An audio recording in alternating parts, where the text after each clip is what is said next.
আসসালামু আলাইকুম ওয়া রাহমাতুল্লাহি ওয়া বারাকাতুহু নাহমাদুহু ওয়া নুসাল্লি আলা রাসূলিহিল কারীম আম্মা বা'দু ফাআউযু বিল্লাহি মিনাশ শাইতানির রাজীম বিসমিল্লাহির রাহমানির রহিম ওয়া লূতান ইয ক্বালা লিকওমিহি আতা'তুনাল ফাহিশাতা মা সাবাকাকুম বিহা মিন আহাদিন মিনাল আলামিন। কাছে কিংবা দূরে, বাংলাদেশ থেকে কিংবা পৃথিবীর অন্য কোনো দেশ থেকে যারা আজকের এই লাইভ প্রোগ্রামটিতে যুক্ত হয়েছেন কিংবা যুক্ত হবেন, আপনাদের সবাইকে জানাচ্ছি আন্তরিক শুভেচ্ছা এবং মোবারকবাদ। আহলান ওয়া সাহলান ওয়া মারহাবান বিকুম ফি হাযাল লিকা আত-তাইয়িব আল খালিস আল মুবারক। আশা করছি আপনারা সবাই ভালো আছেন, সুস্থ আছেন, ঈমানের সাথে আছেন এবং সব সময় আল্লাহ তাআলার কাছে এই কামনাই করি যে আল্লাহ তাআলা আপনাদের সবাইকে ভালো রাখুক, সুস্থ রাখুক, ঈমানের সাথে রাখুক। সম্মানিত সুধী, আমরা একটি নির্দিষ্ট বিষয়ের উপর আজকে কথা শুনবো ইনশাআল্লাহ। এবং আজকের দিনের বেলায় আমি আমার মিজানুর রহমান আজহারি এই ফেসবুক পেজ থেকে একটি স্ট্যাটাস দিয়েছিলাম যে সমকামিতা ও ইসলামী দৃষ্টিকোণ, এই শিরোনামে আজকে আমরা বেসিকলি কথা বলবো। কেননা বর্তমান সময়ে এই সমকামিতার ইস্যুটা নিয়ে বাংলাদেশে অনেক ধরনের কথাবার্তা হচ্ছে, এর পক্ষে বিপক্ষে বিভিন্ন ধরনের আলোচনা, সমালোচনা, যুক্তি পাল্টা যুক্তি ফেসবুকে আমরা লক্ষ্য করেছি। তো সে কারণে অনেক দিনী ভাই এবং বোনেরা আমাদেরকে রিকোয়েস্ট করেছেন যে ইসলামী দৃষ্টিকোণ থেকে এই সমকামিতার ব্যাপারে যদি কিছু আপনি বলেন। তো সেই রিকোয়েস্টের আলোকেই মূলত আজকে এই বিশেষ লাইভের সিদ্ধান্ত নেয়া। আমরা লাইভের শুরু থেকে শেষ পর্যন্ত এই বিষয়টি নিয়ে কিছু কথা আপনাদের সামনে শেয়ার করবার চেষ্টা করব ইনশাআল্লাহুল আজিজ।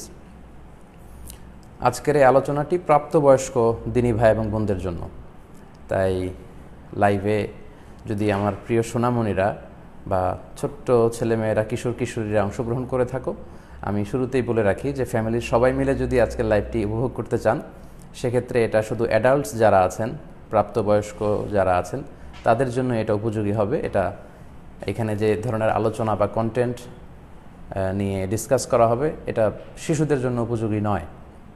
তো আমি শুরুতেই সবাইকে অনুরোধ করে রাখব যে আজকের এই লাইভটি আপনারা শেয়ার করে দিবেন, যাতে করে অন্যান্য দিনী ভাই এবং বোনেরা যারা এখন লাইভটিতে যুক্ত হতে পারছে না, পরবর্তীতে তারা যেন যুক্ত হতে পারে। ইতিমধ্যে আমরা দেখতে পাচ্ছি প্রায় 23,000 দিনী ভাই এবং বোনেরা আজকের এই লাইভটিতে যুক্ত হয়েছেন। আমি শুরুতেই রিকোয়েস্ট করে রাখি, আপনারা লাইভটি শেয়ার করে দিন এখনই, যাতে করে আপনার ফেসবুক ফ্রেন্ডসরা এই লাইভের সাথে যুক্ত হতে পারে এবং আজকের আলোচনাটি থেকে উপকৃত হতে পারে। সম্মানিত সুধী, তাহলে আমরা কাল বিলম্ব না করে আলোচনাটি শুরু করি। আজকের আলোচনাতে বেসিকলি আমরা সমকামিতার ইতিহাস নিয়ে কথা বলবো, কিভাবে এটা শুরু হয়েছিল পৃথিবীতে এবং সমকামীদেরকে যে আল্লাহ তাআলা ধ্বংস করেছেন এটা নিয়ে কথা বলবো। ইসলামী শরিয়ার দৃষ্টিকোণ থেকে এই সমকামিতার অবস্থান কোথায়, ইসলাম এটাকে কীভাবে দেখে, এটা নিয়ে কথা বলবো। পাশ্চাত্যে এই সমকামিতা নিয়ে লোকজন যেই ক্রাইসিস ফেস করছে, এটা নিয়ে আমরা কথা বলবো এবং সবশেষে কিছু সাজেশন আপনাদের সাথে শেয়ার করে আজকের লাইভটি আমরা শেষ করবো ইনশাআল্লাহ তাআলা। শুরুতে আমরা একটু জানার চেষ্টা করি যে সমকামিতা কি। আমরা নিশ্চয়ই এই শব্দটির সাথে কম বেশি সবাই ইতিমধ্যে পরিচিত হয়েছে। সমকামিতা, যেটাকে ইংরেজিতে বলে হোমোসেক্সুয়ালিটি, আরবিতে বলা হয় আল-লিওয়াতা। সমকামিতা হচ্ছে সমলিঙ্গের প্রতি যৌন আকর্ষণ, অর্থাৎ পুরুষ সাধারণত সে নারীর প্রতি আকৃষ্ট হবে, একজন নারী তিনি পুরুষের প্রতি আকৃষ্ট হবেন, এটাই পৃথিবীর সাধারণ নিয়ম এবং প্রাকৃতিক নিয়ম আমরা জানি। কিন্তু সমকাম বা এই সমকামিতা বা হোমোসেক্সুয়ালিটি হচ্ছে একজন পুরুষ নারীর প্রতি যৌন আকর্ষণ বোধ না করে সে আরেকজন পুরুষের প্রতি এই আকর্ষণটা, এই অ্যাট্রাকশনটা সে ফিল করবে। এবং একজন নারী স্বভাবতই পুরুষের প্রতি আকৃষ্ট হওয়ার কথা, কিন্তু সেটা সে না হয়ে একজন নারী হয়েও নারীর প্রতি তিনি আকৃষ্ট হবেন।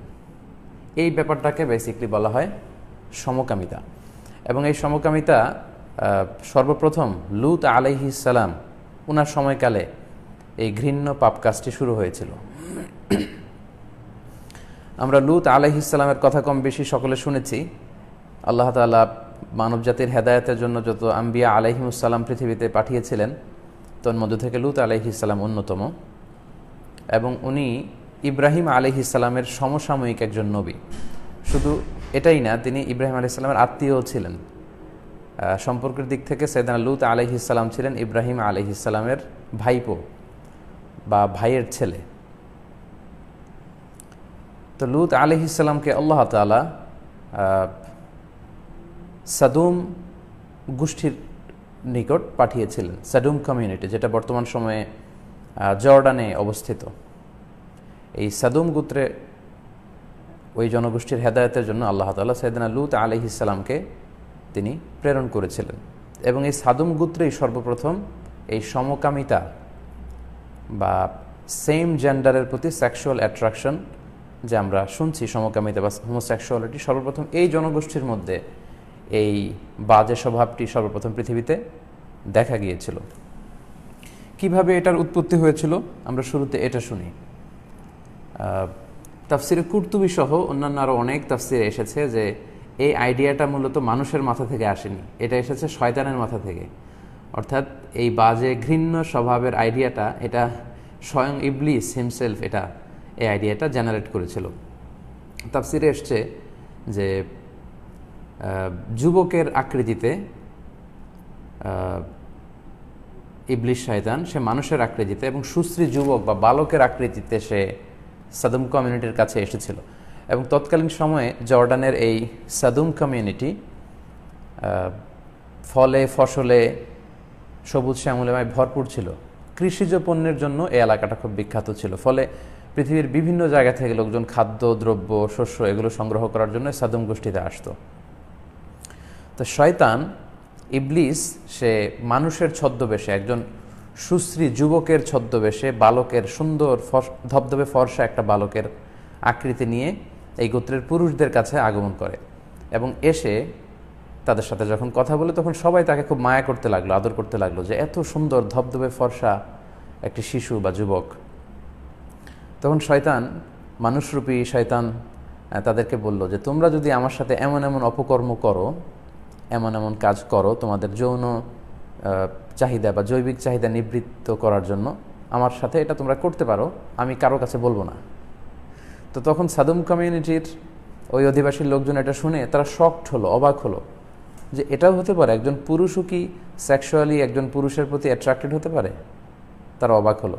কিন্তু শয়তানের প্ররোচনায় এবং ওই যুবকের, ওই ছোট্ট বালকের, কোনো বর্ণে এসেছে যুবক, কোনো বর্ণে এসেছে বালক, তার সুশ্রী চেহারা দেখে এবং শয়তানের টেম্পটেশন প্রভোকেশনে তারা রাজি হয়ে গেল এবং রাজি হয়ে এই ছোট্ট ধবধবে শিশুটির সাথে তারা এই যৌন অপকর্ম করতে শুরু করে দিল। তো প্রায়ই শয়তান সুশ্রী বালকের আকৃতি নিয়ে তাদের কাছে আসতো এবং তারাও শয়তানের সাথে, এই যুবকটির সাথে বা এই বালকটির সাথে এই অপকর্ম করতে আরম্ভ করলো। করতে করতে তারা এক ধরনের আনন্দ বা মজা পেতে লাগলো। তো শয়তান দেখলো যে যখন তারা অভ্যস্ত হয়ে গিয়েছে, এই বদ স্বভাবটি যখন তারা নিজেদের মধ্যে হ্যাবিচুয়েটেড করে নিয়েছে, শয়তান এটা বুঝতে পারলো যে আমি যদি এখন আর নাও আসি এদের কাছে, এই পাপ কাজ থেকে তারা আর থামবে না, তারা এটা নিজেদের মধ্যে কন্টিনিউ করবে। তখন শয়তান হুট করে একদিন আশা বন্ধ করে দিল। আশা বন্ধ করে দেওয়ার পরে তারা তখন এতটাই এই বাজে কাজের প্রতি আসক্ত এবং অভ্যস্ত হয়ে গিয়েছে, তারা নিজেরাই নিজেদের সাথে এই কাজগুলো করতে শুরু করলো, অর্থাৎ এক পুরুষের সাথে আরেক পুরুষের যৌনকর্ম। বলে আইয়াযু বিল্লাহ, নাউযু বিল্লাহি মিন যালিক। তো তখন তারা তাদের কমিউনিটির মধ্যে সুশ্রী যুবক বা বালকদেরকে খুঁজে খুঁজে এই পাপ কাজ করতে আরম্ভ করলো। এবং শুরুতেই বলেছি যে এই এলাকাটি কৃষিজ পণ্যের জন্য খুব বিখ্যাত হওয়ার কারণে বিভিন্ন জায়গা থেকে শস্য সংগ্রহের জন্য কিন্তু অনেক লোক এখানে আসতো।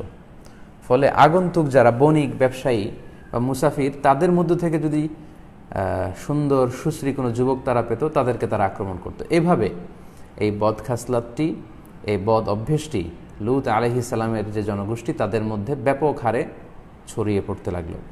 এবং পবিত্র কালামুল্লাহ মাজিদ আমাদেরকে কনফার্ম করেছে যে এই পৃথিবীতে লূত আলাইহিস সালামের কওমের আগে বা ওনার জনগোষ্ঠীর আগে, এলাকাবাসীর আগে পৃথিবীতে কেউই এই পাপ কাজটির সাথে পরিচিত ছিল না এবং কেউই এই পাপ কাজটি তারা জীবনে কখনো করেনি। সূরাতুল আরাফের ৮১ নম্বর আয়াতে আল্লাহ তাআলা এই বিষয়টি কনফার্ম করেছেন। আল্লাহ বলছেন যে ওয়ালুতান ইদ ক্বালা লিকওমিহি আতাতুনাল ফাহিশাতা মা সাবাকাকুম বিহা মিন আহাদিম মিনাল আলামিন। হে নবী, আপনি স্মরণ করুন লূত আলাইহিস সালামের কথা, যিনি তার জাতিগোষ্ঠীকে ডেকে বলেছিল যে তোমরা কি অশ্লীল কাজটি করছো। তার মানে কোরআন কনফার্ম করছে এই কাজটি অশ্লীল একটি কাজ। তোমরা কি করে এই অশ্লীল কাজের সাথে জড়ালে, এবং তোমাদের আগে পৃথিবীতে তো কেউ কখনো এই কাজটি করেনি। লূত আলাইহিস সালাম জাতিগোষ্ঠীকে উদ্দেশ্য করে এটা বললেন যে তোমরা এই অশ্লীল কাজের সাথে নিজেদেরকে যুক্ত করলে, তোমাদের আগে পৃথিবীতে কেউ এই সমকামিতায় যুক্ত হয়নি।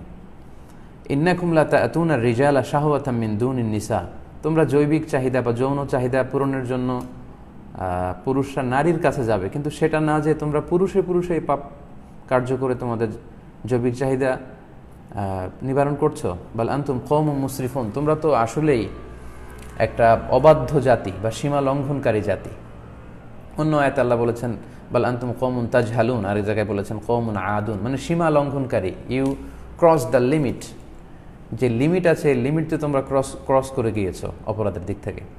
তো সূরাতুল আরাফের এই আয়াত থেকে কিন্তু আমরা স্পষ্ট বুঝতে পারি পৃথিবীতে লূত আলাইহিস সালামের কওমের আগে কেউ এই পাপ কাজ করেনি, এবং কোরআন কনফার্ম করছে যে এটা একটা অশ্লীল কাজ, এবং তারা যেটা করতো সেটা হচ্ছে পুরুষে যৌন ক্রিয়া, এই কাজটা তারা করত।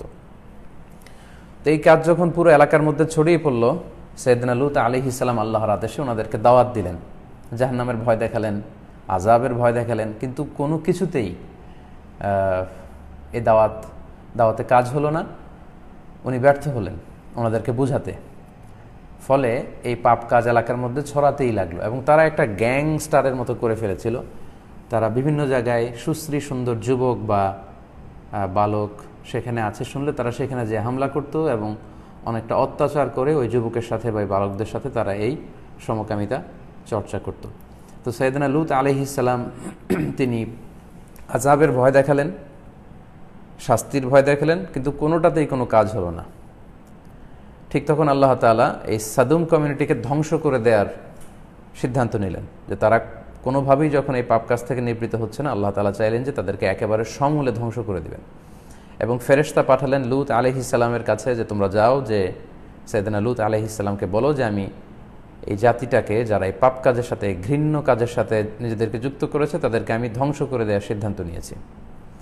তো ফেরেশতারা তারা আবার সুশ্রী সুন্দর যুবকের আকৃতি নিয়ে সাইয়েদনা লূত আলাইহিস সালামের কাছে পরিচয় গোপন করে মেহমান হয়ে ওনার বাসায় আসলেন। ফেরেশতারা যখন সুন্দর সুশ্রী যুবকের আকৃতিতে লূত আলাইহিস সালামের মেহমান হয়ে বাড়িতে আসলেন, এলাকার ওই গ্যাংস্টারদের কাছে খবর পৌঁছে গেল যে লূত আলাইহিস সালামের বাড়িতে কিছু সুন্দর যুবক মেহমান হয়ে এসেছে, চলো তাদের সাথে আমরা এই পাপ কাজ করি। তারা এসে লূত আলাইহিস সালামের বাড়িতে হানা দিল। তো সাইয়েদনা লূত আলাইহিস সালাম অনেক করে বোঝানোর চেষ্টা করলেন, এবং এই কথাগুলো কিন্তু আল্লাহ তাআলা খুব সুন্দর করে কোরআনে কোট করেছেন। সূরা হুদের ৭৮ নম্বর আয়াতে আল্লাহ এই বিষয়টি উল্লেখ করেছেন। সেখানে লূত আলাইহিস সালাম তার জাতির এই লোকদের সাথে কথাবার্তা বলছেন বা কনভারসেশন করছেন। আল্লাহ বলছেন যে ক্বালা ইয়া কওমি হাউলাঈ বানাতি হুন্না আতহারু লাকুম। লূত আলাইহিস সালাম তাদেরকে বললেন যে দেখো, আমার ঘরে আমার মেয়েরা আছে, এবং এই মেয়েরা তোমাদের জন্য বেশি পবিত্র। তোমরা চাইলে আমার মেয়েদেরকে বিয়ে করে তোমাদের জৈবিক চাহিদা পূরণ করো, কিন্তু ওয়ালা ফাত্তাকুল্লাহ, আল্লাহকে তোমরা ভয় করো।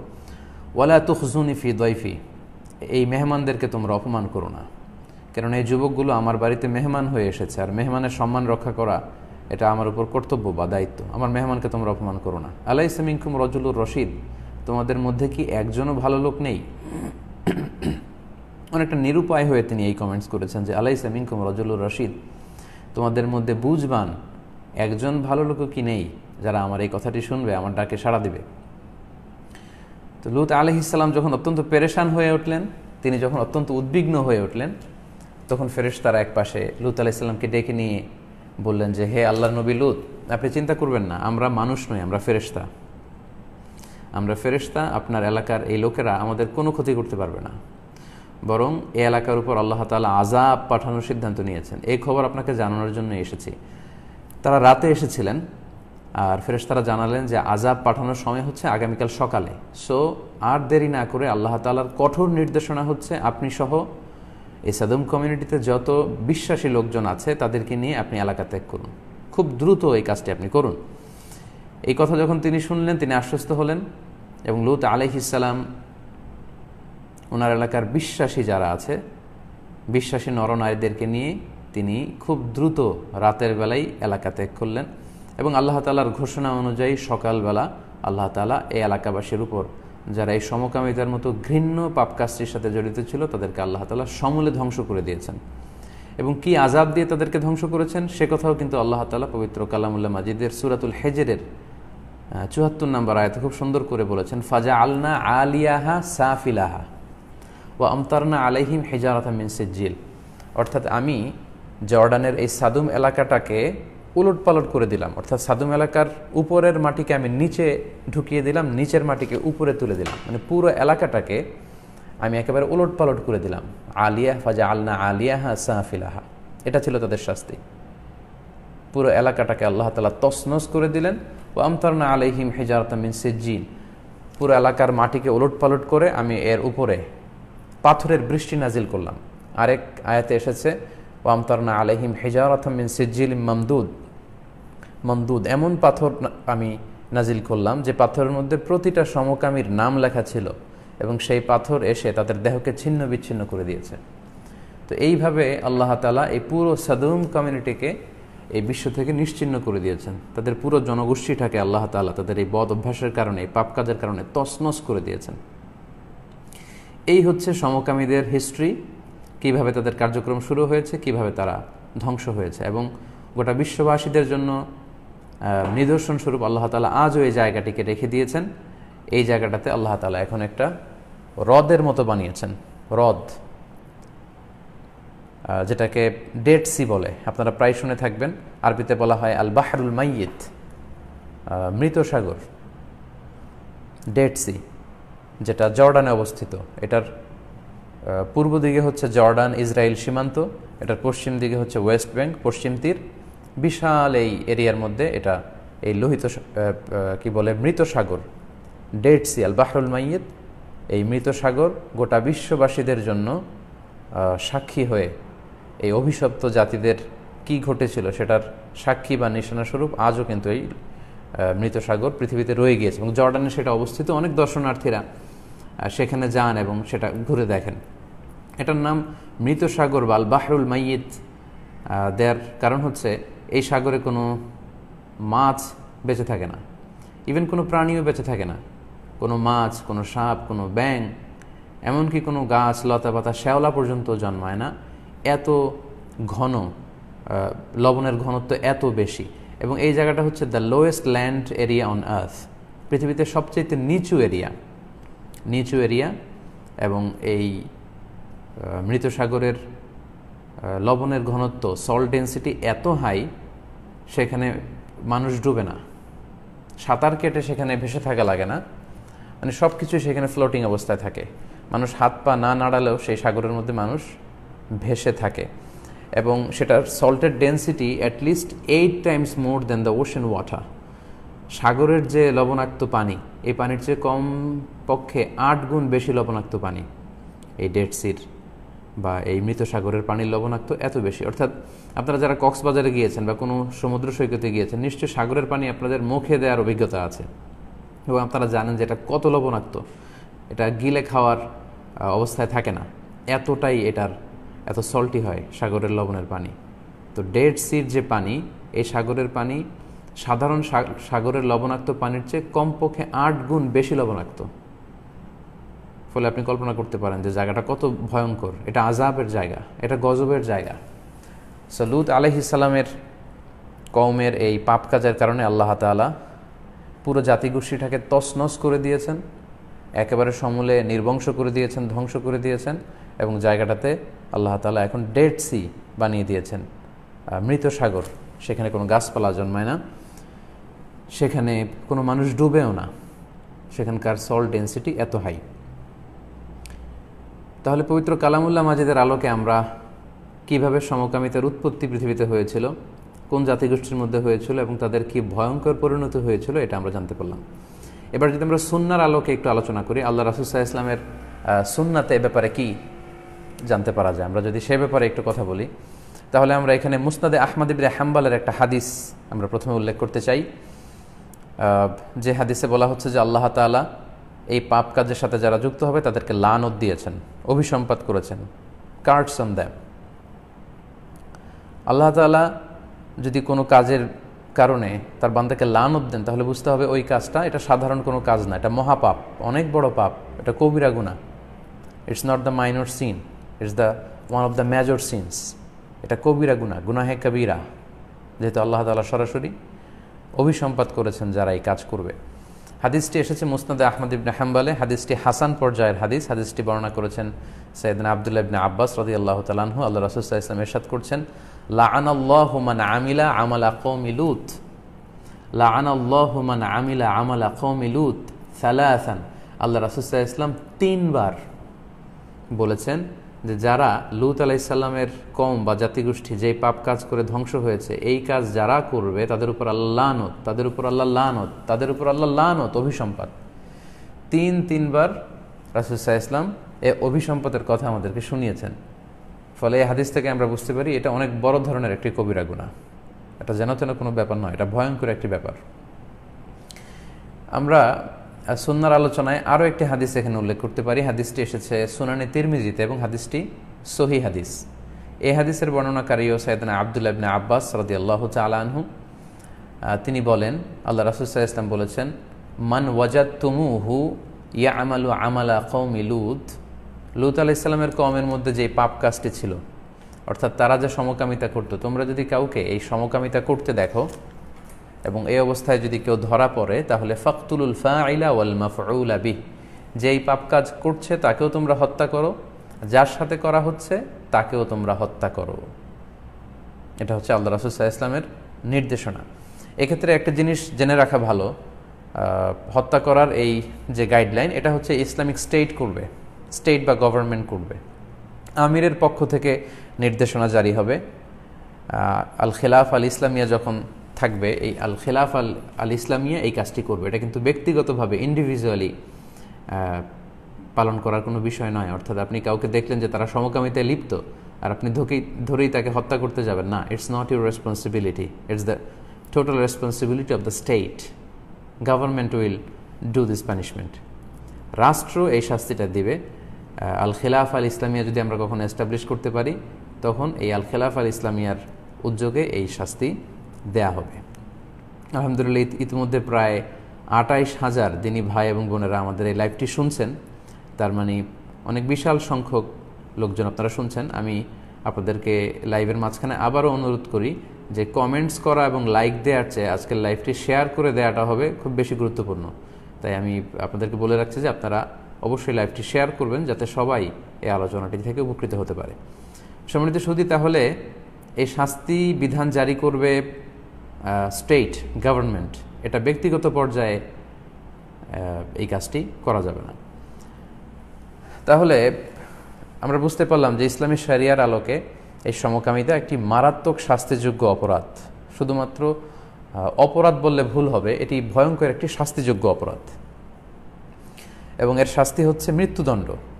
মেজরিটি অফ দ্য স্কলার্স, যদিও ইসলামিক জুরিস্টদের মধ্যে এ ব্যাপারে মতভেদ আছে, কিন্তু মেজরিটি অফ দ্য স্কলার্স মত পোষণ করেছেন যে এই সমকামিতার শাস্তি হচ্ছে ডেথ পেনাল্টি, মৃত্যুদণ্ড। কিভাবে এই মৃত্যুদণ্ড কার্যকর হবে এ নিয়ে স্কলারদের মধ্যে মতভেদ আছে। কেউ কেউ বলেছেন যে তলোয়ারের আঘাতে তাকে হত্যা করবে ইসলামিক স্টেট। কেউ বলেছেন যে না, কোনো দেয়াল বা প্রাচীরের সামনে তাকে নিয়ে দেয়াল তার উপর ফেলে দিয়ে তার মৃত্যুদণ্ড কার্যকর হবে। কোনো স্কলার্সরা বলেছেন, মানে ক্লাসিক্যাল স্কলাররা, বিশেষ করে সাহাবা এবং তাবিনদের মধ্যে ব্যাপারে মতভেদ ছিল।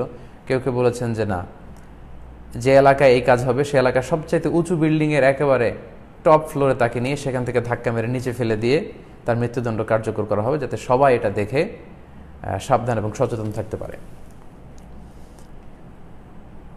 এই শাস্তির ব্যাপারে আমি বলেছি যে ইসলামিক জুরিস্টদের মধ্যে মতভেদ আছে। সেক্ষেত্রে ইমাম শাফিঈ রহিমাহুল্লাহ এবং ইমাম আহমদ ইবনে হাম্বল রহিমাহুল্লাহ, ওনাদের এক মতামত অনুযায়ী ব্যভিচার বা জিনা করলে যে শাস্তি, সমকামিতারও একই শাস্তি। অর্থাৎ আমরা ব্যভিচারের শাস্তির ব্যাপারে জানি যে কেউ যদি অ্যাডাল্ট্রির সাথে জড়িত হয় তাহলে সেক্ষেত্রে বিবাহিত লোক যদি এ কাজ করে তাহলে ইসলামিক স্টেট তাকে মৃত্যুদণ্ড দিবে, স্টোনিং করে, পাথর মেরে। যদিও সৌদিতে এখন হেড অফ করে, শিরোচ্ছেদ করা হয়। আর যদি অবিবাহিত কেউ এ কাজ করে থাকে তাহলে 100টা বেত্রাঘাত তাকে করা হবে, এটা আমরা জানি। তবে ইমাম আল আদম আবু হানিফা রহিমাহুল্লাহ উনি এই ব্যাপারে একটু দ্বিমত পোষণ করেছেন। উনি বলেছেন যে না, মৃত্যুদণ্ড হবে না, এক্ষেত্রে লঘুদণ্ড হবে, যেটাকে আরবিতে বলে তাজির। ইমাম আবু হানিফা এক্ষেত্রে শুধু মতামত পেশ করেছেন যে না, যারা সমকামিতার এই পাপে অপরাধী হিসেবে স্বীকৃত হবে তাদেরকে লঘুদণ্ড দিতে হবে, মৃত্যুদণ্ড নয়।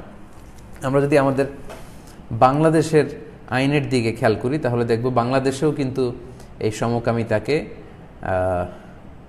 দণ্ড দেওয়ার মতো একটা অপরাধ হিসেবে চিহ্নিত করা হয়েছে। আমাদের বাংলাদেশের দণ্ডবিধির 377 নম্বর ধারা অনুযায়ী সমকামিতার সর্বোচ্চ শাস্তি হচ্ছে যাবজ্জীবন কারাদণ্ড। এছাড়াও অন্য যে কোনো মেয়াদের কারাদণ্ড হতে পারে, যেটা সর্বোচ্চ 10 বছর মেয়াদি হতে পারে। এবং একই সঙ্গে আমাদের বাংলাদেশের নিয়ম অনুযায়ী অর্থদণ্ডের বিধানও আছে, কারণ দণ্ডবিধিতে সমকামিতাকে প্রাকৃতিক নিয়ম বিরুদ্ধ যৌনতা হিসেবে চিহ্নিত করা হয়েছে।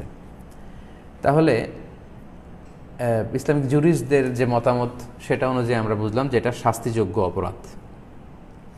সম্মানিত দিনী ভাই এবং বোনেরা, আলোচনার এ পর্যায়ে এসে আমরা এতটুকু বুঝতে পারলাম যে লূত আলাইহিস সালামের সময়কালে এই পাপ কাজ শুরু হয়েছিল। এর আগে পৃথিবীতে কেউ এটা করেনি এবং তাদের পাপের কারণে আল্লাহ তাআলা ওই জাতিগোষ্ঠীকে সমূলে ধ্বংস করেছেন, ছিন্ন বিচ্ছিন্ন করে দিয়েছেন, একেবারে তছনছ করে দিয়েছেন পুরো জাতিগোষ্ঠীকে। এবং ইসলামেও এটা হারাম, কবিরা গুনাহ। এই সমকামিতা বা হোমোসেক্সুয়ালিটি বা লেওয়াতা এটা যে কবিরা গুনাহ, এ নিয়ে ইসলামিক স্কলারদের মধ্যে কোনো মতবিরোধ নেই। এবং এটা যে সর্বসম্মতিক্রমে হারাম, সকলের মতে এটা হারাম, এ নিয়ে কোনো মতবিরোধ নেই। এবং এটা যে শাস্তিযোগ্য অপরাধ, এটা নিয়েও কোনো মতবিরোধ নেই। তবে শাস্তিটা কি হবে এটা নিয়ে মতবিরোধ আছে। তাহলে আমরা বুঝতে পারলাম এই যে বাংলাদেশে ইদানিং বলা হচ্ছে যে সমকামিতাকে কেউ প্রমোট করতে চায়, এটাকে এস্টাবলিশ করতে চায়, তাহলে এই সমকামিতার ব্যাপারে ইসলামী দৃষ্টিকোণটা আমরা সুস্পষ্টভাবে বুঝতে পারলাম যে এটা স্পষ্টভাবে আল্লাহ তাআলা হারাম ঘোষণা করেছেন। কারণ এটাকে ফাহিশা, অশ্লীল কাজ বলে কোরআনে ঘোষণা দেওয়া হয়েছে। এটা অনেক বড় ধরনের একটি কবিরা গুনাহ এবং এটি ইসলামী শরিয়ার দৃষ্টিকোণ থেকে শাস্তিযোগ্য একটি অপরাধ। আশা করছি আপনারা ইসলামী দৃষ্টিকোণ থেকে সমকামিতার ব্যাপারে আপনারা জানতে পেরেছেন যে ইসলাম বিষয়টিকে কিভাবে দেখে। এবার আমরা একটু মূল বিষয়টি যেহেতু জানতে পেরেছি ইসলামের দৃষ্টিকোণ থেকে, যেহেতু আমরা বুঝতে পেরেছি, এবার একটু ওয়েস্টার্ন পার্সপেক্টিভে সমকামিতা বা হোমোসেক্সুয়ালিটিকে তারা কিভাবে দেখে এ ব্যাপারে আমরা কিছু কথা শুনব। ওয়েস্টার্ন পার্সপেক্টিভে মানুষের যৌন আকর্ষণ এটা বিভিন্ন ধরনের হতে পারে বলে ওনারা মনে করেন এবং সেটার আলোকে তারা কিছু ক্যাটাগরাইজ করে থাকেন। এটাকে ওনারা নাম দিয়েছেন সেক্সুয়াল ওরিয়েন্টেশন বা সেক্সুয়াল আইডেন্টিটি, অর্থাৎ কার যৌন আকর্ষণ কার প্রতি, কোন দিকে, এগুলোর একটা বিভাজন তারা করেছেন। এগুলোর অনেকগুলো ক্যাটাগরি আছে, অনেকগুলো বিভাজন আছে, তবে মৌলিকভাবে তারা এটাকে 3টা ভাগ করেছেন। একটা হচ্ছে হেটারোসেক্সুয়াল, আরেকটা হচ্ছে বাইসেক্সুয়াল, আরেকটা হচ্ছে হোমোসেক্সুয়াল। হেটারোসেক্সুয়াল হচ্ছে বিপরীত লিঙ্গের প্রতি যারা আকর্ষণ অনুভব করে, অর্থাৎ এমন পুরুষ যে নারীর প্রতি যৌন আকর্ষণ অনুভব করে, অথবা এমন নারী যে নারী পুরুষের প্রতি যৌন আকর্ষণ অনুভব করে। এটা স্বাভাবিক এবং পৃথিবীতে বেশিরভাগ মানুষ এরকমই, আলহামদুলিল্লাহ। এবং এটাই হচ্ছে আল্লাহর দেয়া সুন্নাত যে নারী পুরুষ তাদেরকে এমনভাবে বায়োলজিক্যাল ডিফারেন্সেস দিয়ে আল্লাহ তাআলা তৈরি করেছেন, তাদের দৈহিক গঠন, তাদের চিন্তা চেতনা, এগুলো এমনভাবে আল্লাহ তাআলা তৈরি করেছেন একজন নারী স্বভাবতই পুরুষের প্রতি আকৃষ্ট হবে এবং একজন পুরুষ স্বভাবতই নারীর প্রতি আকৃষ্ট হবে। এটাই স্বাভাবিক, এটাই প্রাকৃতিক নিয়ম। তো এটাকেই, এই ওরিয়েন্টেশনকে ওরা নাম দিয়েছে হেটারোসেক্সুয়াল। সেই হিসেবে আমরা সবাই হচ্ছি হেটারোসেক্সুয়াল, অর্থাৎ আমরা পুরুষরা নারীদের প্রতি আকৃষ্ট হই এবং নারীরা পুরুষদের প্রতি আকৃষ্ট হই। আরেকটা ক্যাটাগরি আছে বাইসেক্সুয়াল। বাইসেক্সুয়াল হচ্ছে এমন নারী বা পুরুষ যারা নারী পুরুষ উভয়ের প্রতি আকৃষ্ট হয়, অর্থাৎ এমন পুরুষ যার কাছে নারীও ভাল লাগে পুরুষও ভাল লাগে সমান তালে, অথবা এমন নারী যার কাছে পুরুষও ভাল লাগে আবার নারীও ভাল লাগে, তাদেরকে বলা হচ্ছে বাইসেক্সুয়াল। 3 নম্বর যে ক্যাটাগরি সেটা হচ্ছে হোমোসেক্সুয়াল বা সমকামিতা, যেটা আজকে আমাদের আলোচ্য বিষয় বা আলোচনার বিষয়, সেটা হচ্ছে সমলিঙ্গের প্রতি যৌন আকর্ষণ অনুভব করা। নাউযুবিল্লাহি মিন যালিক। আমরা এ ধরনের অনুভূতি থেকে আল্লাহর কাছে পানাহা চাই। বাংলা যেটাকে সমকামিতা বলে, ইংরেজিতে তারা এই ক্যাটাগরিকে নাম দিয়েছে হোমোসেক্সুয়ালিটি। অর্থাৎ একজন পুরুষ,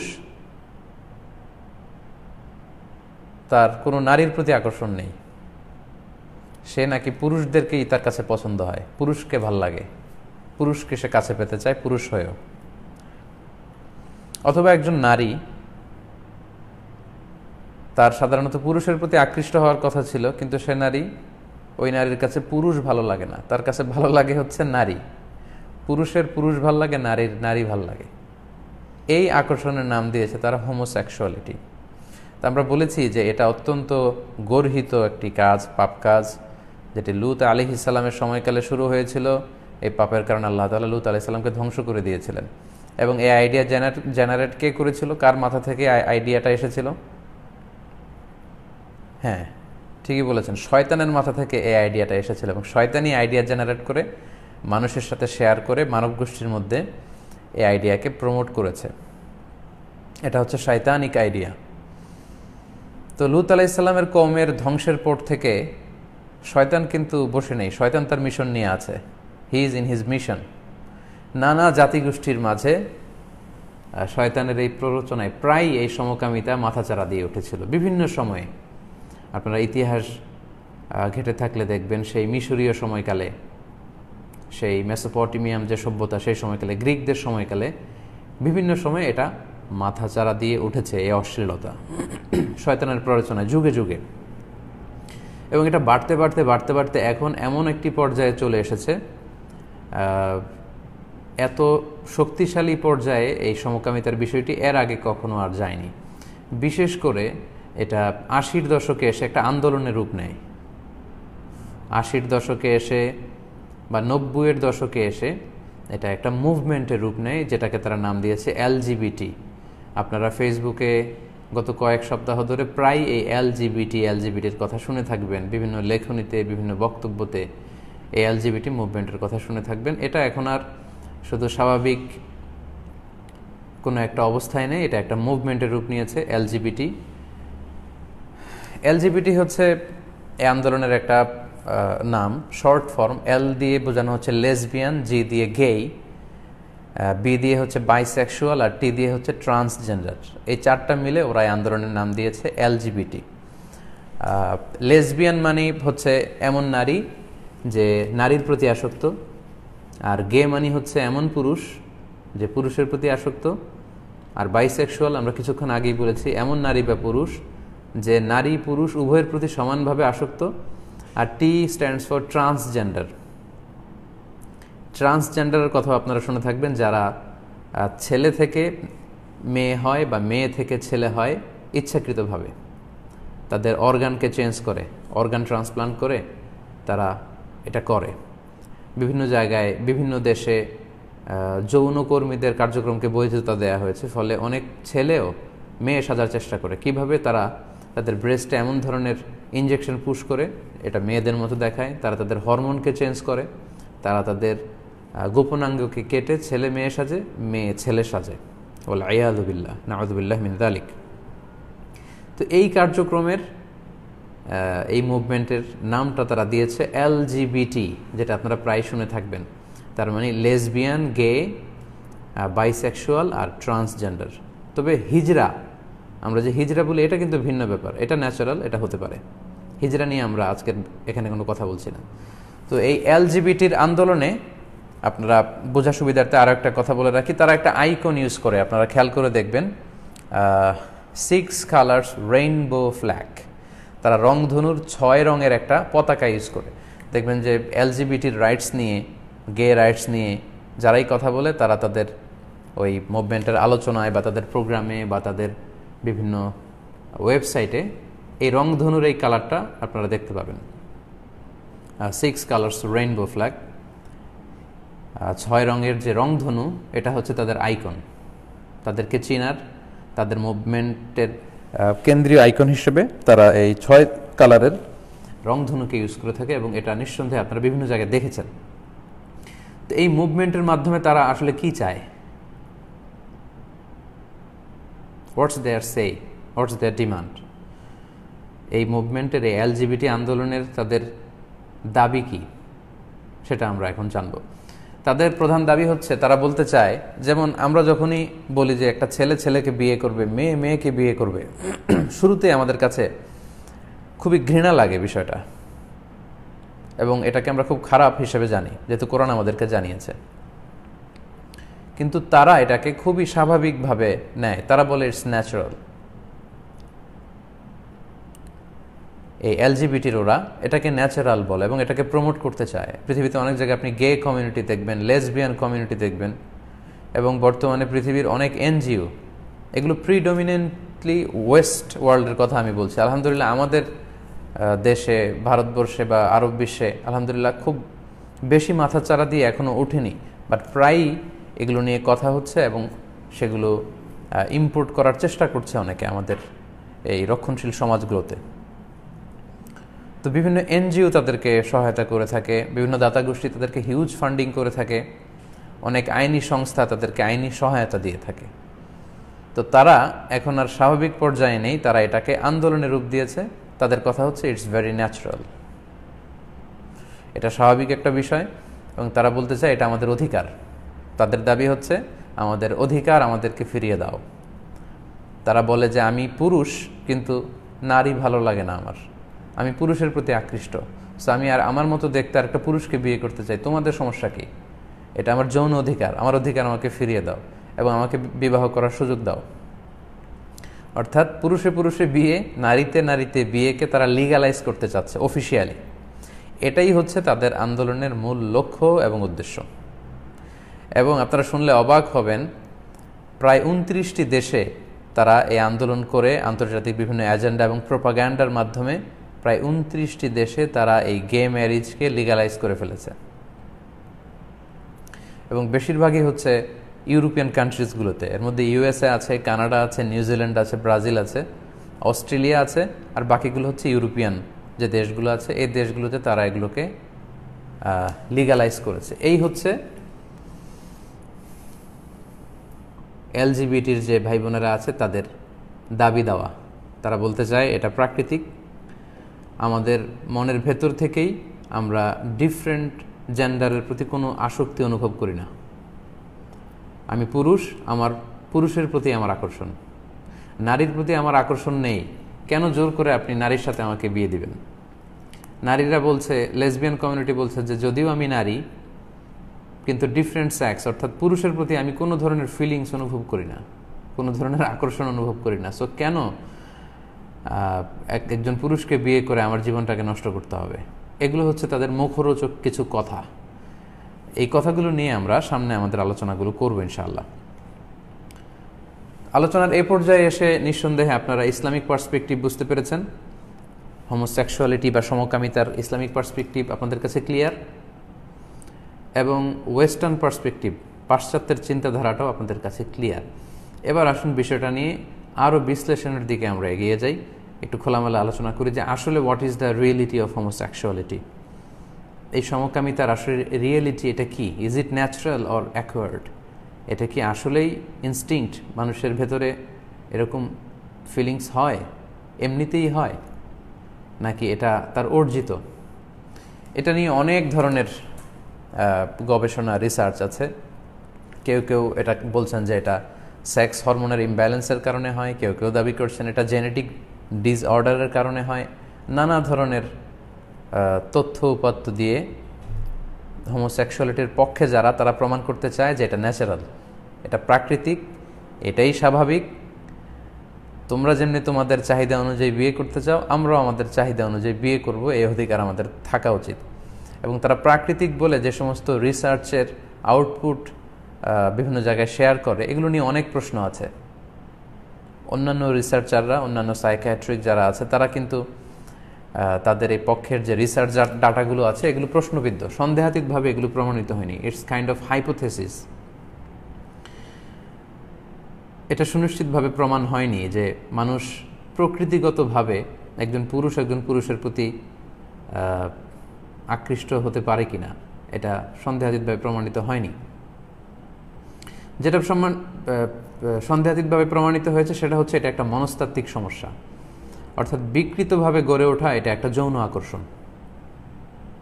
একজন মানুষের অস্বাভাবিক চিন্তা, অস্বাভাবিক জীবনযাপন, লাইফস্টাইল এবং অস্বাভাবিক যৌন শৃঙ্খলার কারণে এই বিকৃত যৌন চিন্তা মানুষের মধ্যে ডেভেলপ করে এবং কৌতূহল নিয়ে মানুষ আস্তে আস্তে এই কাজটি শুরু করে এবং নিজের মধ্যে এটা অ্যাডপ্ট করে এবং ধীরে ধীরে সে সমকামিতায় আসক্ত হয়ে পড়ে এবং তার মধ্যে সমকামিতার প্রবণতা দেখা দেয়। এটাই হচ্ছে বাস্তবতা।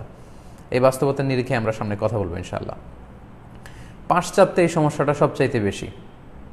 এর কারণ হচ্ছে এক্ষেত্রে এনভায়রনমেন্টাল অনেক ফ্যাক্টর দায়ী। তাদের যে লাইফস্টাইল, তাদের যে অবাধ যৌনাচার, রক্ষণশীলতা বলতে তাদের মধ্যে কিছুই নেই। এই তাদের লাইফস্টাইলটা বহুলাংশে দায়ী। তাদের অবাধ যৌনাচার, ইচ্ছে মতো তারা মদ খাচ্ছে, শূকরের গোশত খাচ্ছে, তাদের লাইফস্টাইল, তাদের ডায়েট সিস্টেম, তাদের জীবনের স্ট্রেস, এগুলো বহুলাংশে এই সমকামিতার জন্য দায়ী।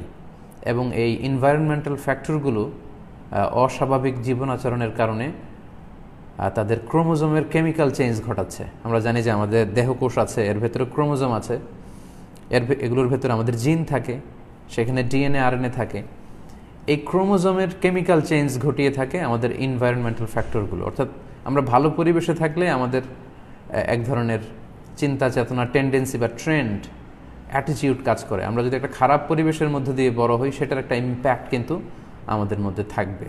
তো ক্রোমোজোমে যখন কেমিক্যাল চেঞ্জ ঘটায়, এর ইম্প্যাক্ট পড়ে যায় আমাদের জেনেটিক্যাল ফাংশনিংয়ের মাধ্যমে। জেনেটিক্যাল ফাংশনিংয়ে যখন এটা ইম্প্যাক্ট ফেলে, তখনই একজন মানুষের মধ্যে এই ঘৃণিত এই সমকামিতার ভাবটা জেগে ওঠে। তো সেক্ষেত্রে সোশ্যাল ফ্যাক্টর বা এনভায়রনমেন্টাল ফ্যাক্টরটা অনেক বেশি দায়ী। আমি সামনের দিকে এগুচ্ছি, আরও সহজ করে বোঝালে আপনারা হয়তো বুঝতে পারবেন। তো বেসিকলি বোঝা যাচ্ছে যে আমাদের সমকামিতার এই বিষয়টা, এটা মোটেও কিন্তু জেনেটিক বা বায়োলজিক্যাল কোনো ম্যাটার না। এটাকে জেনেটিক্যাল বা বায়োলজিক্যাল ম্যাটার বলে ওরা প্রমাণ করতে চাচ্ছে, কিন্তু সন্দেহাতীতভাবে এটা প্রমাণিত হয়নি। এগুলোর ব্যাপারে অনেক প্রশ্ন উঠেছে। বরং এটা আমরা দেখতে পাচ্ছি যে এটা একটা মনস্তাত্ত্বিক সমস্যার কারণে হয়। বিকৃত যৌন জীবন যারা প্র্যাকটিস করে তাদের মধ্যে সমস্যাগুলো দেখা দেয় এবং এটা অনেকটা একটা মেন্টালি ডিসঅর্ডার। এর ফলে তারা সমকামিতায় আসক্ত হচ্ছে এবং এই সমস্যাটা পাশ্চাত্যের সমাজে খুব বেশি, ইউরোপ আমেরিকাতে খুব বেশি, আরব বিশ্বে খুব বেশি এই সমস্যাটা নেই এবং আমাদের প্রাচ্যে এই সমস্যাটা নেই। আমাদের ভারতবর্ষে, বাংলাদেশ, ভারত, পাকিস্তান, এই দেশগুলোতে, আরব বিশ্বে ইদানিংকালে এই প্রচারণা শুরু হয়েছে, কিন্তু খুব বেশি নেই। এই সমস্যাটা সবচেয়ে বেশি ইউরোপে, আমেরিকাতে, অর্থাৎ পাশ্চাত্য বিশ্বে এই সমস্যাটা সবচেয়ে বেশি। এর কারণ হচ্ছে ওদের ভঙ্গুর পারিবারিক ব্যবস্থা। ওরা বিয়ের প্রতি কিন্তু অনাসক্ত। আমরা জানি পরিবারের যে সিস্টেম, এই পরিবার প্রথা অনেকটা বিলুপ্তির পথে। বিয়ে করতে তারা চায় না, বিয়ের জায়গাটা ওদের দখল করে ফেলেছে লিভ টুগেদার, অবাধ যৌনাচার। ব্রোকেন ফ্যামিলির সংখ্যা ওদের মধ্যে অনেক বেশি। অনেক ছেলে মেয়ে এভাবে বড় হয় যে তার মা আছে, বাবা নেই, বাবার অন্য জায়গায় বিয়ে হয়েছে পরে, অথবা ছেলে বাবার সাথে বড় হচ্ছে, ছেলের মা নেই, মার ডিভোর্স হওয়ার পরে বাবার সাথে আরেক জায়গায় বিয়ে। বেশিরভাগ ফ্যামিলিতে ছেলে মেয়েরা এইভাবে বড় হচ্ছে। কোনো ফ্যামিলিতে মা আছে, বাবা নেই, বাবা আছে, মা নেই। সো এইভাবে একটা সামাজিক অবস্থার মধ্য দিয়ে তারা বড় হয় এবং সেখানে অবাধ যৌনাচার বা লিভ টুগেদারের কারণে তাদের মানসিক অবস্থার মধ্যে এটার একটা বড় ধরনের প্রভাব থাকে। একজন ব্রিটিশ সমাজবিজ্ঞানী আছে, ডেভিড প্যাপিনো ওনার নাম। উনি ওনার গবেষণা কর্মে বলেছেন যে পাশ্চাত্যের এই যে পারিবারিক যে ক্রাইসিস, এটার প্রধান কারণ হচ্ছে সেকুলারিজম, হিউম্যানিজম, মডার্নিজম এবং ফেমিনিজম। এবং তিনি বলেছেন এগুলোর কারণে ওদের সমাজ ব্যবস্থায় homosexuality, free sex, live together, ডিভোর্সের মতো ব্যাপারগুলো, অ্যাবর্শনের বিষয়গুলো এবং সুইসাইডের মাত্রা খুব বেশি, যেগুলো আমাদের দেশগুলোতে, যেখানে রক্ষণশীলতার চর্চা হয়, যেখানে পারিবারিক মায়া, আদর, ভালোবাসা আছে, আমাদের সোসাইটিগুলোতে কিন্তু এগুলো নেই, যেগুলো ওদের ওখানে সবচাইতে বেশি। পাশ্চাত্যে এই সমকামিতার প্রচার প্রসার এত বেশি হওয়ার আরও একটি কারণ হচ্ছে, এটা খুব গুরুত্বপূর্ণ একটি কারণ, আপনারা খেয়াল করে শুনুন তাহলে বুঝবেন। সেটা হচ্ছে ফ্রি মিক্সিংয়ের কারণে বা পাশ্চাত্য সমাজটা ফ্রি সোসাইটি হওয়ার কারণে তাদের অনেকে এখন মেয়েদের প্রতি আর আকর্ষণ অনুভব করে না। কারণ মেয়েদের সাথে সম্পর্ক গড়ে তোলা তাদের কাছে এত সহজ, তাদের স্কুলগুলোতে তারা টিনেজে পৌঁছার আগেই তারা তাদের ভার্জিনিটিকে নষ্ট করে দিচ্ছে। একটা ছেলের সাথে একটা মেয়ের যৌন সম্পর্ক খুব অল্প বয়সে তাদের সোসাইটিতে এটা একেবারে easy, it's very simple in their society. ফলে ছেলেরা মেয়েদের সাথে মিশতে মিশতে, মেয়েরা ছেলেদের সাথে ছোটবেলা থেকে মিশতে মিশতে অপ্রাপ্ত বয়স্ক অবস্থায় বয়স হওয়ার আগেই যৌনকর্ম করতে করতে ছেলে মেয়ের প্রতি আকর্ষণ হারিয়ে ফেলেছে, মেয়ে ছেলের প্রতি আকর্ষণ হারিয়ে ফেলেছে। ফলে এখন ছেলে হয়েও ছেলেদের সাথে সেক্স করাটাকে তারা দুর্লভ এবং আনন্দময় মনে করছে। অর্থাৎ ছেলে মেয়ে একসাথে এত বেশি তারা মিশেছে, মিশতে মিশতে বিপরীত লিঙ্গের প্রতি আকর্ষণ তারা হারিয়ে ফেলেছে। তাই তারা তাদের যৌন জীবনে বৈচিত্র্য আনতে সমলিঙ্গের প্রতি আসক্ত হতে শুরু করেছে। অর্থাৎ তাদের সোসাইটিতে একটা ছেলে একটা মেয়ের সাথে অবাধ যৌনকর্ম করবে, অবাধে মিশবে, এটা খুবই স্বাভাবিক। এটা এত স্বাভাবিক হয়েছে ফলে ছেলে আর মেয়ের প্রতি আকৃষ্ট হচ্ছে না। যেহেতু একটা মেয়েকে পাওয়া তার জন্য খুবই সহজ, একটা মেয়ে এখন আর ছেলের প্রতি আকৃষ্ট হতে চাচ্ছে না, কারণ ছেলের প্রতি আকৃষ্ট হওয়ার চ্যাপ্টার সে অনেক আগে শেষ করে ফেলেছে। এখন সে তার যৌন জীবনে বৈচিত্র্য আনতে চায়, ডাইভার্সিটি আনতে চায়। ফলে এখন নারী হয়ে নারীর প্রতি আকৃষ্ট হচ্ছে, ছেলে হয়ে ছেলের প্রতি আকৃষ্ট হচ্ছে। এটা একটা বড় কারণ। আরও একটি বড় কারণ যেটা আমার কাছে মনে হয়েছে, they broke the natural system. তারা প্রাকৃতিক যত সিস্টেম আছে এটাকে নষ্ট করে ফেলেছে ওয়েস্টে। প্রাকৃতিক যে স্বাভাবিক অবস্থা যে কোনো কিছুর, এটা they corrupted the food, they corrupted the thinking process, they corrupted the relationship system, social bondage, সব তারা নষ্ট করে ফেলেছে। তারা অস্বাভাবিক জীবন যাপনে এতটাই অভ্যস্ত হয়েছে, ফলে এই অস্বাভাবিকতা তাদের কাছে স্বাভাবিক মনে হচ্ছে। আপনি যখন আপনার স্বাভাবিক জীবনকে নষ্ট করে দিবেন তখন অস্বাভাবিকতাই আপনার কাছে ন্যাচারাল মনে হবে। হ্যাঁ, এটা আমাদেরকে স্বীকার করতে হবে যে পাশ্চাত্যের অনেক যুবক যুবতীরা আছে, অনেক যুবক আছে, তারা যুবতীদের প্রতি আকর্ষণ ফিল করে না, বরং যুবকদের প্রতি আকর্ষণ ফিল করে। হ্যাঁ, তাদের এই ফিলিংসটা আছে, কিন্তু এই ফিলিংসের জন্য সে নিজেই দায়ী। সে এমনভাবে উশৃঙ্খল যৌন জীবন পরিচালনা করেছে তার টিনেজ থেকে, তার কিশোর বয়স থেকে। ফলে আল্লাহর দেয়া যে ফিতরাত, তার মধ্যে যে স্বাভাবিক যৌন আচরণ অর্থাৎ বিপরীত লিঙ্গের প্রতি আকর্ষণ, এটা সে নষ্ট করেছে নিজেই। নষ্ট করে এখন এমন একটা ক্যারেক্টারিস্টিক সে তার নিজের মধ্যে ইচ্ছাকৃতভাবে ডেভেলপ করেছে, সেটার জন্য সে নিজে দায়ী। তাই বলে তার এখনকার যে যৌন অনুভূতি, এটাকে ন্যাচারাল বলে দাবি করার কোনো সুযোগ নেই। They broke the natural system, they broke the natural flow of human life. বর্তমান সময়ে অনেকের কাছে আমরা একটা সমস্যার কথা শুনে থাকি, সেটা হচ্ছে ইনসমনিয়া, মানে রাতে ঘুম আসে না। কি কমন পড়ে? আপনাদের কি এরকম কখনো হয় বা কারো কাছ থেকে শুনেছেন? নিঃসন্দেহে শুনেছেন। আমি অনেকের সাথেই এরকম শুনেছি যে তারা বিগত 5 বছরে 7 বছরে একদিনও রাতে ঘুমাতে পারেনি। তারা দিনে ঘুমায়, অনেক চেষ্টা করেও তারা রাতে ঘুমাতে পারে না, তারা ঘুমায় দিনে। এই রাত জাগা পাখি যাদের রাতে ঘুম হয় না, দিনে ঘুমাতে হয়, এই সমস্যাটাকে ইনসমনিয়া বলে। তো অনেক চেষ্টা করেও কিন্তু তারা রাতে ঘুমাতে পারে না। এর কারণ হচ্ছে ন্যাচারাল হিউম্যান লাইফের যে একটা ফ্লো আছে, এই প্রাকৃতিক অবস্থাকে, আল্লাহর দেয়া এই সুন্দর স্নিগ্ধ স্বাস্থ্যকর প্রাকৃতিক সিস্টেমটাকে তারা ভেঙে ফেলেছে, ব্রেক করে ফেলেছে। ফলে অপ্রাকৃতিক অস্বাভাবিক লাইফস্টাইল জীবনটাই তাদের কাছে এখন প্রাকৃতিক মনে হয়। হ্যাঁ, নিঃসন্দেহে এখন যিনি রাতে ঘুমাতে পারেন না, দিনে ঘুমাতে পারেন, এখন দিনটাই তার জন্য ঘুমের সময়, এটাই তার জন্য প্রাকৃতিক, কারণ সে সাধারণ প্রাকৃতিক সিস্টেমকে ব্রেক করেছে। কিন্তু আল্লাহ তাআলা কিন্তু রাতকে বানিয়েছিলেন ঘুমের জন্য, ওয়াজআলনা লাইলা লিবাসা, আর আমি রাতকে বানিয়েছি নিঝুম নিস্তব্ধ, যাতে তখন তোমরা ঘুমাতে পারো। আর ওয়াজআলনা নাহারা মাআশা, আমি দিনকে বানিয়েছি কাজের জন্য, কর্মচাঞ্চল্য, একটা ভেরি হার্ড ডে, কর্মচাঞ্চল্যপূর্ণ একটা দিন কাটানোর জন্য আমি এই দিনের সময়টাতে সূর্য দিয়েছি। দিন হচ্ছে কাজের জন্য আর রাত হচ্ছে ঘুমানোর জন্য। কিন্তু দীর্ঘদিনের অভ্যেসের কারণে রাত জেগে জেগে যারা সিস্টেমকে ব্রেক করে দিয়েছে, তাদের জন্য এখন রাত হচ্ছে জেগে থাকার সময়, কাজ করার সময়, আর দিন হচ্ছে তাদের জন্য ঘুমানোর সময়। তো এটার জন্য বেসিকলি তারা নিজেরাই দায়ী। কিন্তু এটা বলার সুযোগ নেই যে রাতে জেগে থাকাটাই ন্যাচারাল, দিনে কাজ করাটা, দিনে ঘুমানোটা ন্যাচারাল, এটা বলার কিন্তু কোনো সুযোগ নেই। তাহলে আমরা বুঝতে পারলাম যে তাদের এই ফিলিংসের কারণ হচ্ছে তারা নিজেরাই তাদের উচ্ছৃঙ্খল যৌন জীবনের কারণে এই যৌন বিকৃত একটা মানসিকতা তাদের মধ্যে ডেভেলপ করেছে। সবচেয়ে অবাক হবেন আপনারা শুনলে, ওয়েস্টের অনেক ফ্যামিলি আমাদেরকে জানিয়েছে যে তাদের যুব সমাজের মধ্যে এই সমকামিতার ব্যাপারটা এতটাই বেশি মাথাচাড়া দিয়ে উঠেছে যে আমাদের অনেক মুসলিম ফ্যামিলিতে আমাদের অনেক ভাইরা তাদের ছেলেমেয়েরা যদি গার্লফ্রেন্ড বয়ফ্রেন্ড ফিক্স করে রাখে, এটাকে তারা স্বাভাবিক মনে করছে ওয়েস্টে। অর্থাৎ তার ছেলেটা একটা মেয়ের সাথে সম্পর্ক রাখে, তার গার্লফ্রেন্ড আছে, তারা মনে করে আলহামদুলিল্লাহ আমার ছেলেটা সেফ, আমার ছেলেটা খুবই ভালো আল্লাহওয়ালা, কারণ সে একটা মেয়ে বন্ধু রেখেছে, তার মানে সে সমকামিতায় জড়ায়নি। এবার আপনারা নিশ্চয়ই বুঝতে পারছেন যে কতটা ভয়ঙ্কর রূপ ধারণ করেছে সেখানে গার্লফ্রেন্ড রাখা, বয়ফ্রেন্ড রাখা, একটা ছেলে একটা মেয়ের সাথে ভালোবাসার সম্পর্কে থাকা, অ্যাফেয়ারে থাকা, এটা ভেরি সিম্পল তাদের মতো। এবং সেই ছেলেটাই ভালো, কারণ তাদের চারদিকে সমকামিতার সাজ রব। সেক্ষেত্রে একটা ছেলে যখন মেয়ে বন্ধু রাখবে, বাবা মারা তারা এটাকে সেফ ফিল করে। তো এভাবে ওয়েস্টে এটা প্রচণ্ড হারে বেড়ে গিয়েছে এবং হাজার হাজার ছেলে মেয়েরা তারা কাউন্সেলিং সেন্টারে যাচ্ছে, তারা সেখানে জানাচ্ছে যে আমরা এই ফিলিংস আমাদের মধ্যে জাগতে শুরু করেছে, আমরা কি করব। তারা থেরাপি নিতে শুরু করেছে, কেউ কাউন্সেলিং করতে শুরু করেছে।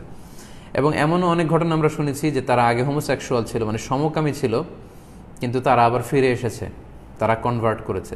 এটাই প্রমাণ করে যে এটা প্রাকৃতিক না। হোমোসেক্সুয়ালিটি কখনোই ন্যাচারাল হতে পারে না, এটা মনস্তাত্ত্বিক একটা সমস্যা। কারণ অনেকে এটা এই ঘৃণ্য জগৎ থেকে, অন্ধকার জগৎ থেকে ফিরে এসেছে। আপনারা ইন্টারনেটে ব্রাউজ করলে দেখবেন যে অনেকের এরকম ঘটনা আপনারা পাবেন। আমি দু একটা আপনাদের সাথে শেয়ার করি, প্রয়োজনে আমি আমার কমেন্ট সেকশনে সেগুলো লিঙ্কও দিয়ে দিব, আপনারা দেখতে পারবেন। দ্য নিউ ইয়র্ক টাইমসে ব্ল্যাক স্মিথ নামে একজন ব্যক্তির একটা ইন্টারভিউ নেওয়া হয়েছিল 31 অক্টোবরে 2012 সালে। তো সে সমকামী ছিল, কিন্তু পরবর্তীতে সে আবার ফিরে এসেছে। তার নিজস্ব কথাটা আমি শোনাই। সে বলেছে যে অনেক বড় ইন্টারভিউ, সে অ্যাকনোলেজ করেছে যে my homosexual feelings have been nearly ভ্যানিসড।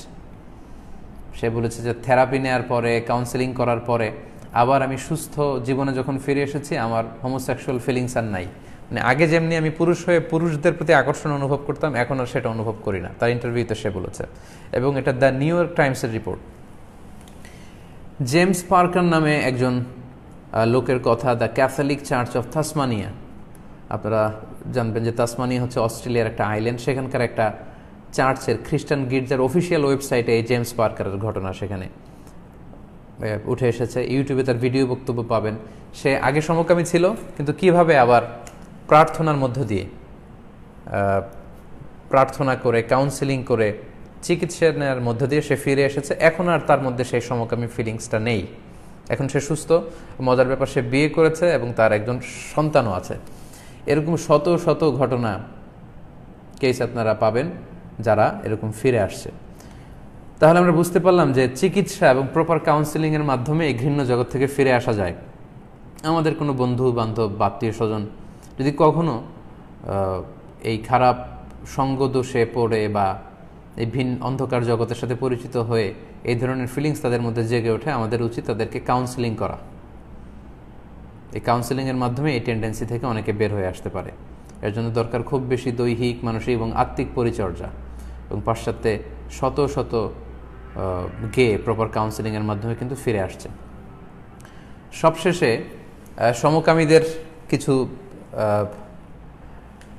যুক্তি খণ্ডন করে আমি আমার আলোচনাটি শেষ করব। এ ব্যাপারে সমকামীদের সাথে যারা গে মুভমেন্টের সাথে জড়িত, কিংবা তারা চায় যে সমকামীদের বিয়েকে লিগালাইজ করা হোক, তারা কিছু কমন কথা বলে।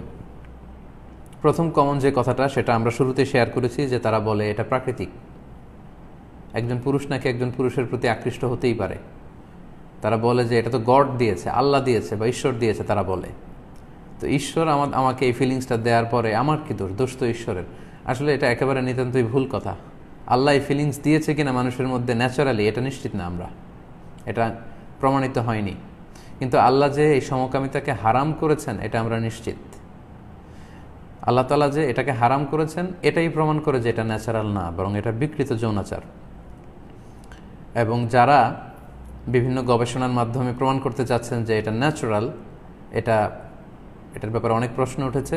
এটা এখনও একটা হাইপোথেসিস, প্রমাণিত হয়নি। এবং প্রশ্ন তোলা হচ্ছে যে হিউজ ফান্ডিংয়ের কারণে তারা রিসার্চের আউটপুট যথাযথভাবে প্রকাশ করেনি। এবং সবচেয়ে মজার ব্যাপার হচ্ছে এই রিসার্চ টিমের মধ্যে অনেক গে রিসার্চার আছে, অর্থাৎ যারা প্রমাণ করতে চাচ্ছে যেটা ন্যাচারাল, ওই রিসার্চারদের মধ্যে এমন লোক আছে যারা নিজেরাই সমকামী। সো এই রিসার্চের আউটপুটের উপর আস্থা কোনো সুস্থ বিবেকবান মানুষ রাখতে পারে না। দ্বিতীয় গুরুত্বপূর্ণ একটি কথা হচ্ছে, সমকামিতার বিরুদ্ধে যখন বলা হয় তখন অনেকেই আমাদের বাংলাদেশের প্রেক্ষাপটে বলে থাকেন যে আমাদের বাংলাদেশের অনেক ধর্মীয় প্রতিষ্ঠানে শিক্ষকের মাধ্যমে মাদ্রাসার ছাত্ররা নিগৃহীত হয়, এভাবে যৌন অত্যাচারের শিকার হয়। এ ব্যাপারে আপনারা কেন কথা বলেন না? এ ব্যাপারে আমরা কথা বলি না, এই কথাটা আপনাকে কে বললো? এ ব্যাপারে আমরা অবশ্যই কথা বলি, এবং এ ব্যাপারে আরও বেশি বেশি কথা বলা দরকার। এ ব্যাপারে আমাদের সচেতনতা আরও বাড়িয়ে তোলা দরকার। আমি আজকের লাইভের মধ্য দিয়ে সমস্ত অভিভাবকদেরকে বলছি যে আপনারা আপনাদের ছেলে মেয়েদেরকে স্কুলে হোক মাদ্রাসায় হোক যদি কোনো ছাত্রাবাসে রেখে পড়াশোনা করান, সেক্ষেত্রে আপনাদেরকে ওভার কনশাস হতে হবে, অনেক সচেতন হতে হবে। খুব বেশি খেয়াল রাখতে হবে যে আপনার ছেলে মেয়েরা শিক্ষকের মাধ্যমে বা বড় কারোর মাধ্যমে যৌন নির্যাতনের শিকার হচ্ছে কিনা। ব্যাপারগুলো খুবই সেন্সিটিভ, খুবই স্পর্শকাতর, ফলে অনেকে এড়িয়ে যায়।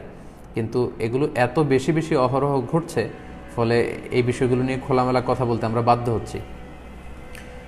কোনো মাদ্রাসায় যদি আপনার ছেলে কিংবা মেয়েকে বা কোনো শিক্ষা প্রতিষ্ঠানে যদি ছাত্রাবাসে রাখেন, আপনাকে ওভার কনশাস হতে হবে।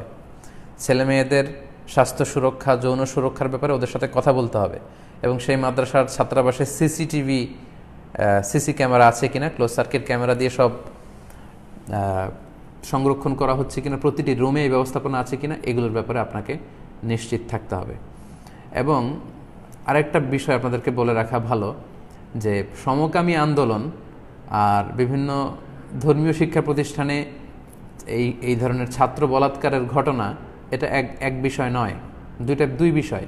এটা আগে স্বীকার করতে হবে। সেটা হচ্ছে, কোনো মাদ্রাসার শিক্ষক যদি এই পাপ কাজে ধরা পড়ে, তখন তাকে মাদ্রাসা থেকে বহিষ্কার করা হয়, তাকে শাস্তির আওতায় আনা হয়, তাকে জোতা পেটা করানো হয়, তাকে সামাজিকভাবে লাঞ্ছিত করা হয়, অপমানিত করা হয়, শাস্তির আওতায় আনা হয়। এটা হচ্ছে তার অবস্থা। এবং সেই মাদ্রাসার শিক্ষক নিঃসন্দেহে এই কাজটাকে হালাল মনে করে না, এটাকে হারাম মনে করেই করে। কিন্তু সে দুর্বল চিন্তার অধিকারী, খারাপ মানসিকতার অধিকারী, শয়তানের প্ররোচনায় সে কাজটা করে ফেলেছে। সেটাকে হালাল মনে করে না, এবং এটা সমাজে এস্টাবলিশ হোক এটাও সে চায় না। কিন্তু তার বিপরীতে যারা সমকামিতার পক্ষে কথা বলে, তারা এটাকে হালাল মনে করে করতে চায়, এবং তারা এটা সমাজে এস্টাবলিশড করতে চায়। ফলে দুইটার মধ্যে আকাশ পাতাল ব্যবধান আছে, দুইটা এক নয়। কিন্তু তারপরেও সব পাপই পাপ, এই দুইটি ভয়ঙ্কর ধরনের অপরাধ এবং ঘৃণ্য একটি কাজ।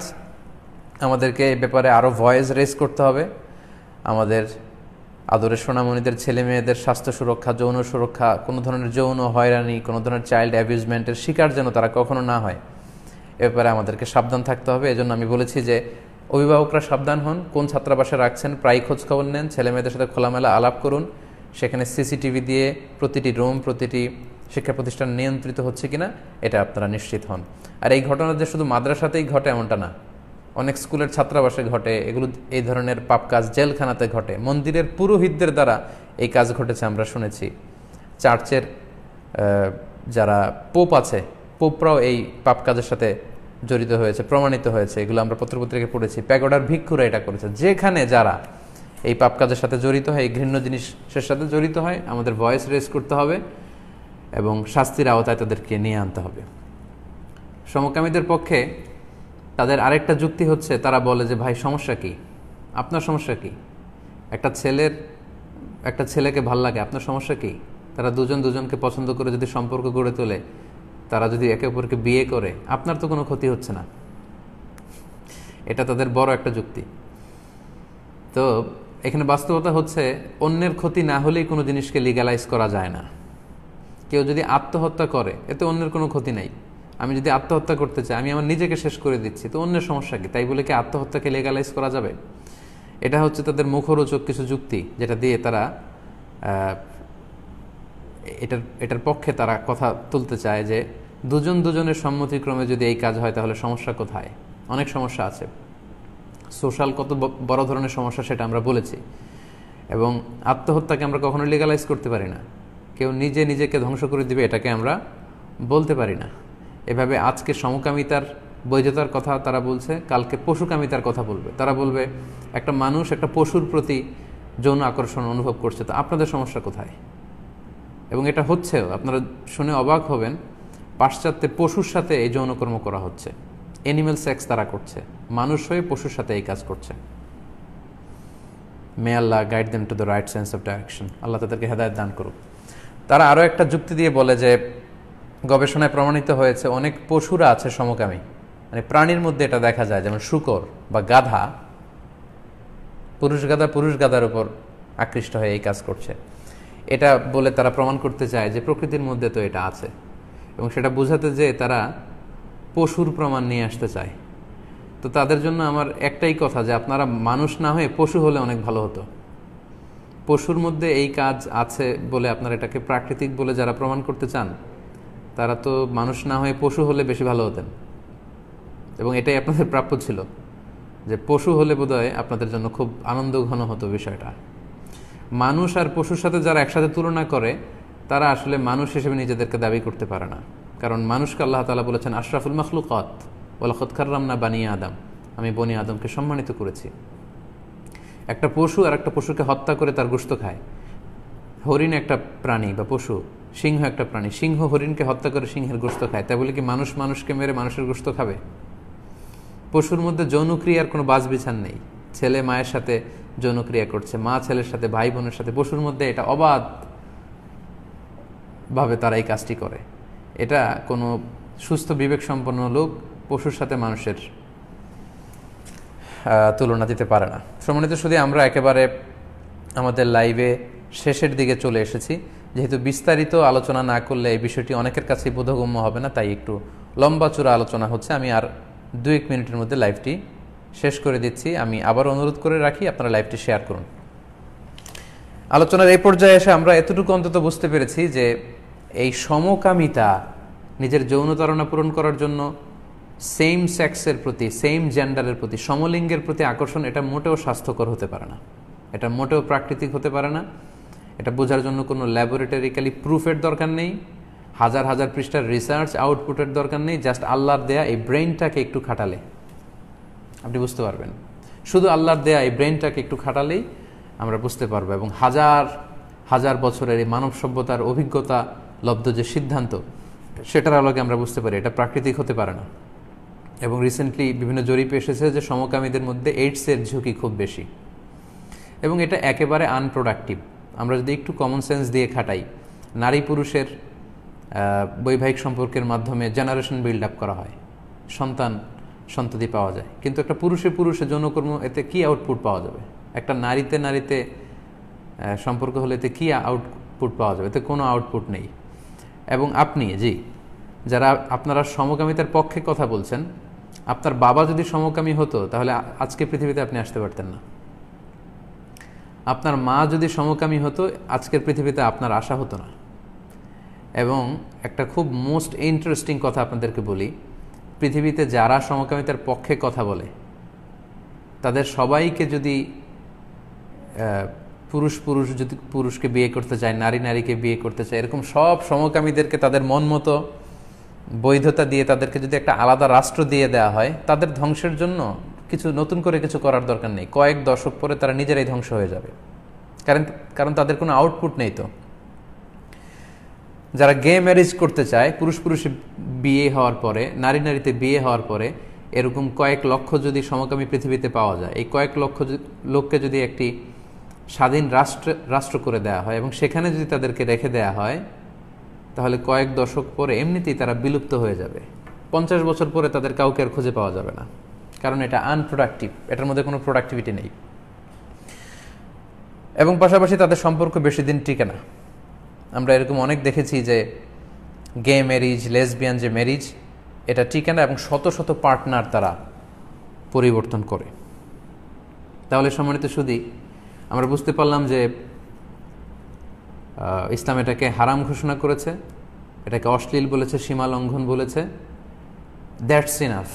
আমি এতক্ষণ যে আলোচনা করলাম এটা হচ্ছে একটু যুক্তি দিয়ে আপনাদের সাথে একটু বিশ্লেষণধর্মী আলোচনা করলাম, কিন্তু সবচেয়ে বড় কথা হচ্ছে it's an order from Allah, it's a verdict from Allah. এবং কোরআন এটাকে কনফার্ম করেছে যেটা অশ্লীল কাজ, এটা অস্বাস্থ্যকর, এটা বিকৃত যৌন চিন্তা থেকে, মনস্তাত্ত্বিক সমস্যা থেকে এটা হয়। দ্যাটস ফাইনাল, এর উপরে আর কোনো কথা নেই। কারণ ওহী যেটা আল্লাহর পক্ষ থেকে আসে এটাকে অন্ধভাবে বিশ্বাস করা যায়, হিউম্যান রিসার্চকে অন্ধভাবে বিশ্বাস করা যায় না। কারণ হিউম্যান রিসার্চের রেজাল্ট এটা আজ এরকম তো কাল এরকম, এটা চেঞ্জ হয়, কিন্তু আল্লাহর দেয়া ওহী কখনো চেঞ্জ হবে না। এবং আমাদের সুস্থ যৌন জীবন পরিচালনার জন্য ইসলাম এত সুন্দর ব্যবস্থাপনা রেখেছে, সেটা নিয়ে আরও একটা লম্বা লাইভ হলে আমি হয়তো বিস্তারিত বলতে পারতাম। এবং ছোটোবেলা থেকে আল্লাহ রাসূল সাল্লাল্লাহু আলাইহি ওয়াসাল্লাম ছোট্ট বাচ্চাদের শিশুসুলভ কৌতূহল থেকে উৎসাহিত কোনো অনাকাঙ্ক্ষিত যৌন ঘটনা যেন তাদের মধ্যে না ঘটে 10 বছরের বয়সে পৌঁছলে কিন্তু ছেলেমেয়েদেরকে আলাদা বিছানা দিতে বলেছেন। সুনানে আবু দাউদের হাদিস, আল্লাহ রাসূল সাল্লাল্লাহু আলাইহি ওয়াসাল্লাম বলেছেন, ইযা বালাগাল আওলাদু 10 সিনিন ফাররিকু বাইনাহুম ফিল মাদাজি, বিছানা আলাদা করে দাও। সুবহানাল্লাহি বিহামদি।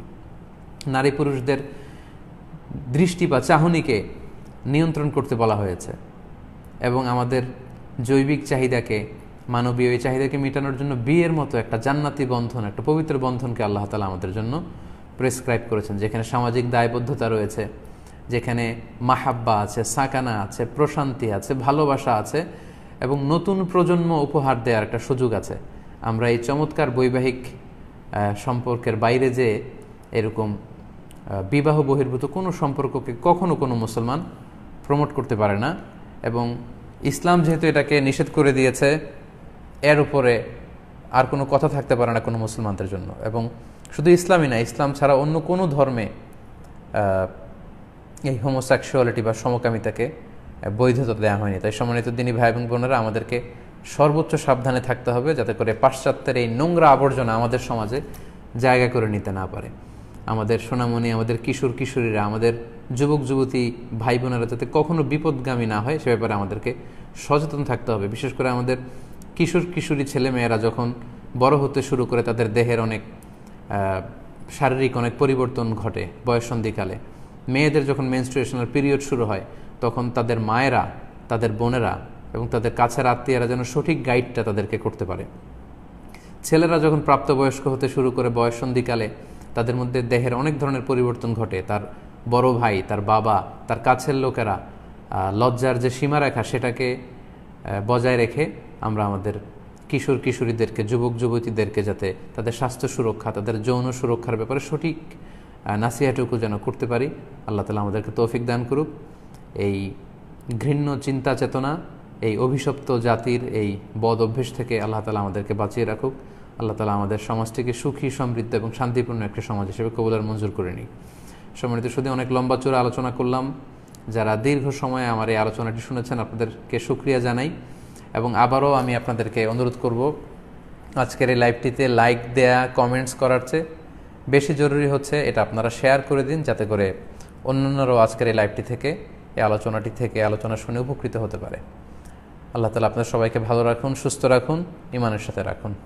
এখানেই আজকের লাইভ প্রোগ্রামটি আমরা শেষ করছি। সুবহানাকাল্লাহুম্মা বিহামদিকা আশহাদু আল্লা ইলাহা ইল্লা আনতা আস্তাগফিরুকা ওয়া আতুবু ইলাইক। ওয়াসসালামু আলাইকুম ওয়া রাহমাতুল্লাহি ওয়া বারাকাতুহু।